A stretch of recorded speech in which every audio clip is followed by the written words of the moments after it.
जी हमारे साथ बब्बू राणा साहब मौजूद हैं। बब्बू साहब, तारक टैडी सारी ज़िंदगी सबको हंसाता रहा, आज सबको रुलाता रोता हुआ छोड़ के चला गया, क्या कहना चाहिए?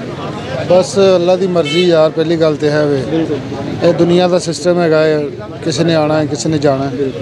बाकी तारक टैडी साहब की कमी तो नहीं पूरी हो सकती, बड़े बड़े फनकार सन, बिल्कुल कोई शक। और पाकिस्तान स्टेज इंडस्ट्री के कह लो कि पिलर सन, बिल्कुल नंबर 1 कॉमेडियन। हाँ जी, कॉमेडी किंग। इन्होंने उस दौर च नाम किया अपना जो नाम करना बहुत मुश्किल सी। मस्ताना साहब, बब्बू बराल जी ऐसे सब ਵੱਡੇ ਸਟਾਲਵਰਟਸ ਥੀਏਟਰ ਦੇ ਜਿਹੜੇ ਉਹਨਾਂ ਦੇ ਵਿੱਚ ਨਾਮ ਕਰਨਾ ਬੜੀ ਗੱਲ ਹੁੰਦੀ। ਬਿਲਕੁਲ। ਤੇ ਤੁਸੀਂ ਉਹਨਾਂ ਨਾਲ ਬਹੁਤ ਕੰਮ ਕੀਤਾ, ਕੋਈ ਇੱਕ ਯਾਦਗਾਰ ਵਾਕਿਆ ਮੈਂ ਚਾਹਾਂਗਾ ਤੁਸੀਂ ਸ਼ੇਅਰ ਕਰੋ ਤਾਂ ਕਿ ਉਹ ਸਾਡੇ ਵੀ ਦਿਲਾਂ 'ਚ ਰਵੇ ਤੇ ਤੁਹਾਡੇ ਵੀ ਦਿਲਾਂ 'ਚ ਰਹੇ। ਉਹਨਾਂ ਦੇ ਸਾਰੇ ਵਾਕਿਆਤ ਹੀ ਯਾਦਗਾਰ ਨੇ, ਮਤਲਬ ਕਿ ਉਹਨਾਂ ਦੀਆਂ ਤੇ ਸਾਰੀਆਂ ਗੱਲਾਂ ਹੀ ਯਾਦਗਾਰ ਨੇ। ਬਿਲਕੁਲ।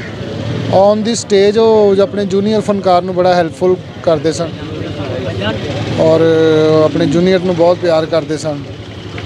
ਕੋਈ ਰਾਤ ਬਰਾਤੇ ਕੋਈ ਮਸਲਾ ਬਣਨਾ ਤੇ ਉਹਨਾਂ ਨੇ ਪਹੁੰਚ ਯਾਨੀ ਕਿ ਪੁੱਜ ਕੇ ਆਪਣੇ ਜੂਨੀਅਰ ਫਨਕਾਰ ਦੀ ਹੈਲਪ ਕਰਨੀ।